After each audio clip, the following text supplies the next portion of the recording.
नवापुरात वंचित बहुजन युवक आघाडीची शासकीय कार्यालयात धडक पाहणी।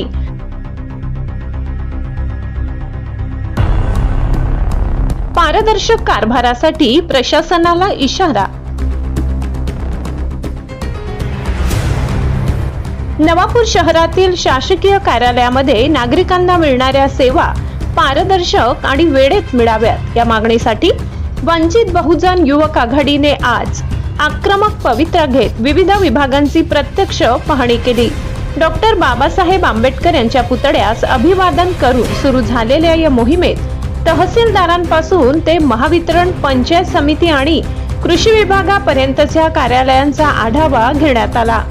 पाहणी दरम्यान कर्मचाऱ्यांची बायोमेट्रिक उपस्थिती, ओळखपत्रे, सीसीटीव्ही यंत्रणा आणि नागरिकांसाठीच्या मूलभूत सुविधांची तपासणी करण्यात आली। काही कार्यालयात अधिकारी अनुपस्थित आढळल्याने पदाधिकाऱ्यांनी तीव्र नाराजी व्यक्त केली असून येत्या सोमवारी पुन्हा पाठपुरावा करण्याचा निर्णय घेतलाय।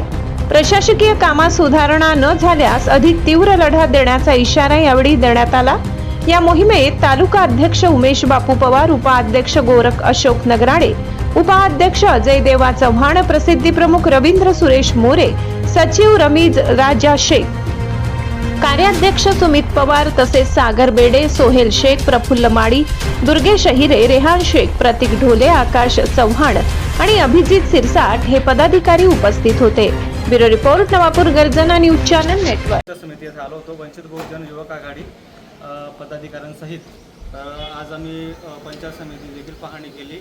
नवीन असल्या कारण या ठिकाणी सगळ्या सुखसुविधा उपलब्ध आहेत। माननीय साहेबांना आम्ही भेटलो, कार्यालय प्रमुखांना, त्यांनी आम्हाला सहकार्य केलं आणि पुढील काळात देखील चांगल्यात चांगले दर्जा सुविधा दिल्या जातील, सहकार्य केले जाईल अशी आम्हाला भावना या ठिकाणी निर्माण झाली। त्याबद्दल मी पंचायत कार्यालयाचे आभार व्यक्त करतो।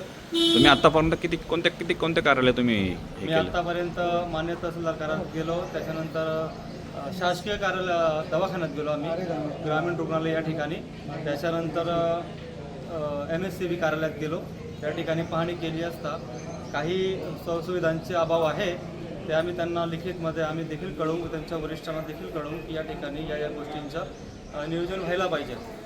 अजून काही कार्यालय बाकी आहेत ते आता आम्ही पुढे पूर्ण करतोय, त्याच्यानंतर फायनल जे असेल ते कळवू।